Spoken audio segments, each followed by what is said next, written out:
ሰላማችሁ ይብዛ የተወደዳችሁ የጄኤምኤም ቴሌቪዥን ተመልካቾቻችን ከጄኤምኤም ቴሌቪዥን የመረጃ ሰዓት ላይ እንገኛለን። መረጃዎቹን ነግራችሁ ሊያሳሙይልኝ በመጀመሪያ ማርስተ ዜና ለሁለት ቀናት በአዲስ አበባ መስቀል አደባባይ ሲካሄድ የቆየው መለኮታዊ ጉብኝት ለኢትዮጵያ የጸሎትና የምስጋና መርሃ ግብር ተጠናቀቀ። የመንፈሳዊ መጻሕፍት ድጋፍ ለኢጃጂና አምቦ መጽሐፍ ቅዱስ ትምህርት ቤቶች ተደረገ። በማይናማር በአስቸጋሪ ሁኔታ ውስጥ የነበሩ 32 ኢትዮጵያውያን ወደ ሀገራቸው መመለሳቸው ተገለጸ። ከውጭ ፖላንድ ሁሉም ወንድ ዜጎች ወታደራዊ ስልጠና እንዲወስዱ የሚያደርግ እቅድ አስተዋወቀች። እንደተከታተሉ እየጋበዝኩኝ ዝርዝር መረጃዎችን ነግራችኋለሁ። ለሁለት ቀናት በአዲስ አበባ መስቀል አደባባይ ሲካሄድ የቆየው መለኮታዊ ጉብኝት ለኢትዮጵያ የጸሎትና የምስጋና መርሃ ግብር ተጠናቀቀ። ይህንንም ተከትሎ ፍራንክሊን ግራሃም በተሰማቸው ስሜት በማህበራዊ ትስስር ገጻቸው ላይ አስቀምጠዋል። በመልእክታቸውም ከ320 ሺህ በላይ በመስቀል አደባባይ የእግዚአብሔርን ቃል ለመስማት በመገኘቱ የተሰማኝን ትልቅ ደስታ እገልጻለሁ ብለዋል። ሪቨረንድ ፍራንክሊን ግራሃም የመስቀል አደባባይ የማጠቃለያ አገልግሎታቸው በኋላ በማህበራዊ ትስስር ገጻቸው ባሰፈሩት መልእክታቸው ወንጌል ኃይል አለው፣ ዛሬ ንስሐ በመግባት ኢየሱስ ክርስቶስን ለመከተል ስለወሰኑ ሰዎች ጌታን እናመሰግናለን ብለዋል። ለዚህም ፕሮግራም መሳካት ትልቅ አስተዋጽኦ ላደረጉና ለጸለዩ ወዳጆቼና አብያተ ክርስቲያናት በሙሉ ትልቅ ምስጋና አለኝ ያሉም ሲሆን አብያተ ክርስቲያናት በእግዚአብሔር ቃል እየጸናችሁ የምትሰሩትን የደቀ መዝሙር ማድረግ ስራ እግዚአብሔር ይባርክ በማለት ተናግረዋል። በነበረን የዝማሬ ጊዜ በርካታ ዘማሪዎች በዝማሬና አምልኮ ከቀጥር በኋላ እስከ ምሽት ድረስ በጥሩ ሁኔታ አገልግለዋል። መለኮታዊ ጉብኝት ለኢትዮጵያ መርሃ ግብር ላይ ለተሳተፋችሁ በሙሉ አመሰግናለሁ ብለው ሪቨረንድ ፍራንክሊን ግራሃም በማህበራዊ ትስስር ገጻቸው ባሰፈሩት መልእክት ተረድተናል። በቢሊ ግራሃም ኢቫንጀሊስቲክ አሶሲዬሽን የሚመራ ኦፕሬሽን ክሪስማስ ቻይልድ ኢሲሲ ከኢትዮጵያ ወንጌል አማኞች አብያተ ክርስቲያናት ካውንስል ጋር በመሆን ለ480 ልጆች ስጦታ አበርክተዋል። የቢሊ ግራሃም ኢቫንጀሊስቲክ አሶሲዬሽን አንድ ክንፍ የሆነው ኦፕሬሽን ክሪስማስ ቻይልድ ኦሲሲ በዓለም አቀፍ ደረጃ በተለያየ ችግር ውስጥ ለሚያልፉ ልጆች ስጦታን በመስጠት ወንጌል ለማድረስ የሚሰራ አገልግሎት ሲሆን አገልግሎቱ ከኢትዮጵያ ወንጌል አማኞች አብያተ ክርስቲያናት ካውንስል ጋር በመተባበር የካቲት 27 እና 28 በቻይና ካምፕ አካባቢ በሚገኙ የቃል ህይወትና መካነ ኢየሱስ ቤተክርስቲያኖች ጋር በተዘጋጀ ፕሮግራም ላይ ለ480 ልጆች ስጦታ የመስጠት መርሃ ግብር አካሂዷል። ኦሲሲ ከኢትዮጵያ ወንጌል አማኞች አብያተ ክርስቲያናት ካውንስል ጋር በጥምረት ሲሰራ ይሄ የመጀመሪያ ጊዜ ያለመሆኑንና ከዚህ በፊት ለ50 የቤተክርስቲያን መሪዎችና ለ200 የልጆች አገልጋዮች ግንዛቤን የመፍጠሪያ ስልጠና በኢትዮጵያ ወንጌል አማኞች አብያተ ክርስቲያናት ካውንስል አማካኝነት አካሂዶ እንደነበረ ተገልጿል። የካቲት 27 እና 28 ሐሙስና አርብ ላይ በተካሄደው ለልጆች ስጦታ የመስጠት መርሃ ግብር ላይ ኦሲሲን በመወከል ትልቅ ሚና የተጫወቱትን ፖል የተሰኙ የኦሲሲ ተወካይ ሲሆኑ በመርሃ ግብሩ ላይ ለልጆች ስጦታውን ለመስጠት የፍራንክሊን ግራሃም ልጅ የሆኑት ኤድዋርድ ግራሃም ተገኝተው ነበር። በኢትዮጵያ ወንጌል አማኞች አብያተ ክርስቲያናት ካውንስል የውጭ ግንኙነት ኃላፊ የሆኑት መጋቢ አሸብርም ይህንን መርሃ ግብር አስመልክቶ ይህ ገና ጅማሬ ነው ብለዋል። መረጃውን ከኢትዮጵያ ወንጌል አማኞች አብያተ ክርስቲያናት ካውንስል የውጭ ግንኙነት መምሪያን ያገኘ ነው። የኢትዮጵያ ወንጌላዊት ቤተክርስቲያን መካነ ኢየሱስ የልጆችና ወጣቶች አገልግሎት መምሪያ ማስተማር ሂደትና ለአገልግሎት የሚረዱ የተለያዩ መንፈሳዊ መጻሕፍትን በማዕከላዊ ጊቤ ሲኖዶስ አጃጃ ከተማ ለሚገኙ ለአጃጂ መጽሐፍ ቅዱስ ትምህርት ቤትና በማዕከላዊ ምዕራብ ሸዋ ሲኖዶስ አምቦ ከተማ ለሚገኘው ለአምቦ መጽሐፍ ቅዱስ ትምህርት ቤት አበረከተ። መጽሐፍቶቹንም የቤተክርስቲያኒቱ ልጆችና ወጣቶች አገልግሎት መምሪያ ዳይሬክተር ወንድማገኝ ኡንዴሳ በአጃጂና በአምቦ ከተሞች በመገኘት ለሲኖዶሶቹ መሪዎች አስረክበዋል። የማዕከላዊ ጊቤ ሲኖዶስ ፕሬዝዳንት ቄስ ሚደቅሳ አንጋሱ፣ የማዕከላዊ ምዕራብ ሸዋ ሲኖዶስ ፕሬዝዳንት ቄስ ተሬሳ ፉፋ የተደረገው የመጽሐፍት ድጋፍ ለመማር ማስተማር ሂደትና ለቤተክርስቲያን አገልግሎት እንደሚረዱ በመግለጽ አመስግነዋል።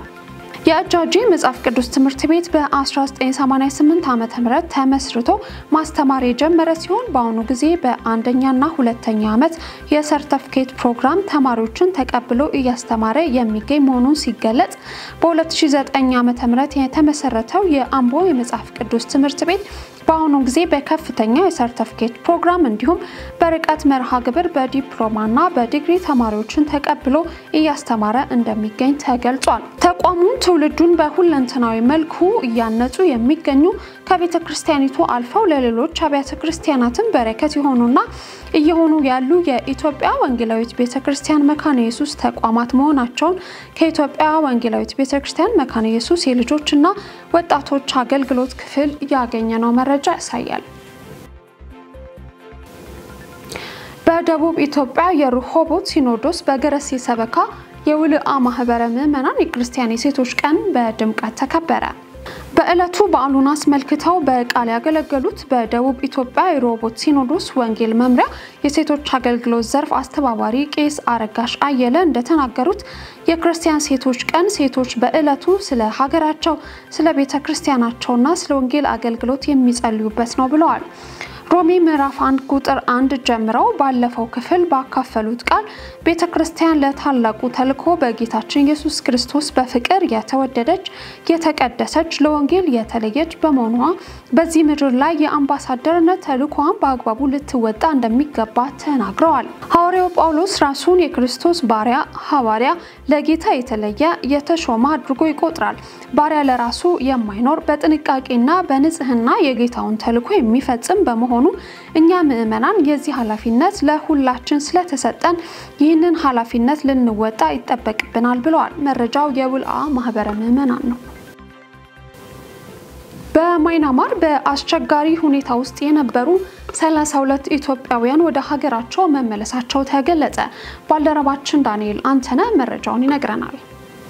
በማይናማር በእገታና በአስቸጋሪ ሁኔታ ውስጥ የነበሩ 32 ኢትዮጵያውያን ወደ ሀገራቸው እንዲመለሱ ማድረጉን የውጭ ጉዳይ ሚኒስቴር አስታውቋል። ሚኒስቴሩ በህንድ ከሚገኘው የኢትዮጵያ ኤምባሲ ጋር በመተባበር በማይናማር በእገታ ስር ቆይተው ወደ ታይላንድ ከተሻገሩ 133 ኢትዮጵያውያን መካከል 32ቱን መጋቢት 1 ቀን 2017 ዓ.ም ወደ ሀገራቸው መመለስ ተችሏልም ተብሏል። 43 ኢትዮጵያውያን ማክሰኞ ምሽት ይገባሉ ተብሎ የሚጠበቅ ሲሆን በታይላንድ ማቆያ የሚገኙ 58 ኢትዮጵያውያንን ወደ ሀገራቸው ለመመለስ ኤምባሲው ጥረት እያደረገ እንደሚገኝም ተገልጿል። በተያያዘ መንግስት ጃፓን በሚገኘው የኢትዮጵያ ኤምባሲ በኩል በማይናማር አስቸጋሪ ሁኔታ ውስጥ ከሚገኙ ሌሎች ኢትዮጵያውያን ወደ ታይላንድ በማሻገር ወደ ሀገራቸው ለመመለስ ጥረት እያደረገ እንደሚገኝም የሚኒስቴሩ መረጃም ያመለክታል። ህብረተሰቡ በህገወጥ የሰዎች አዘዋዋሪዎች ሐሰተኛ ቅስቀሳ ተታሎ የሥራ ስምሪት ውል ወዳልተፈጸመባቸው ሀገራት ከሚያደርጉት እንቅስቃሴዎች እንዲቆጠቡ ሚኒስቴሩ ጥሪውን አቅርቧል። መረጃው ያሃዱ ነው። የመሬት መንቀጥቀጥ ከጅቡቲ እስከ አዲስ አበባ የተዘረጋው መንገድ ላይ አደጋ መደቀኑ ተገለጸ።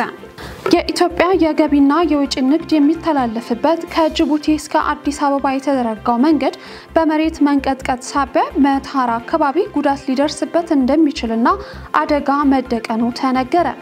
በኢትዮጵያ ስፔስ ሳይንስ ጂኦስፔሻል ኢንስቲትዩት ተመራማሪ አቶ ናትናኤል አገኘው እንደተናገሩት ፈንታሌ ተራራ ላይ በተደጋጋሚ የተከሰተ የሚገኘው የመሬት መንቀጥቀጥ የማግማ ወይም ቅልጥ አለት ወደ ላይኛው የመሬት ክፍል እየተጠጋ መሆኑን ኢንሳር በተሰኘ የራዳር ቴክኖሎጂ ማረጋገጥ ተችሏል። ይህ በመሆኑም የእሳተ ገሞራ ፍንዳታ ከተከሰተ ከጅቡቲ አዲስ አበባ የሚወስደው መንገድ መተሃራ አካባቢ ላይ ጉዳት ሊደርስ ይችላል ብለዋል። ቅልጥ አለቱ ፈንድቶ በመንገድ ላይም ሆነ በሌሎች መሰረተ ልማቶች ላይ የከፋ ጉዳት ከማድረሱ በፊት 3 ተለዋጭ መንገዶች እንዲገነቡ ለኢትዮጵያ መንገዶች አስተዳደር ምክር ሐሳብ መቅረቡን ተመራማሪው ተናግረዋል።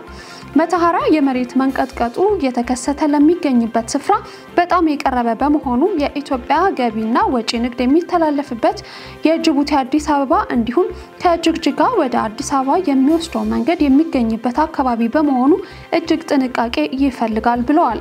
ተመራማሪው ተለዋጭ መንገድ እንዲገነባ ካቀረበው ምክረ ሐሳብ በተጨማሪ መንግስት ትልልቅ የሚባሉ ኢንቨስትመንቶችንና መሰረተ ልማቶችን በስፍራው እንዲያካሄድ ግድብና ሌሎች መከናወን ላይ የሚገኙ ግንባታዎች ለጊዜው እንዲቆሙ ሐሳብ መቅረቡንም አክለዋል። መረጃው የሪፖርተር ነው። እየተከታተላችሁ ያላችሁት የጄኤምኤም ቴሌቪዥን መረጃዎችን ነው። ወደ ውጪ መረጃ አልፋለሁ። ፖላንድ ሁሉም ወንድ ዜጎች ወታደራዊ ስልጠና እንዲወስዱ የሚያደርግ እቅድ አስተዋወቀች። ጠቅላይ ሚኒስትር ዶናልድ ተስክ ረቂቅ ህጉን ለፓርላማው ባቀረቡበት ወቅት በሀገሪቱ ከፍተኛ ወታደራዊ ስልጠና እንዲሰጥ ያስችላል የተባለው እቅድ ዝርዝር በመጪዎቹ ወራት ይፋ እንደሚደረግ ተናግረዋል።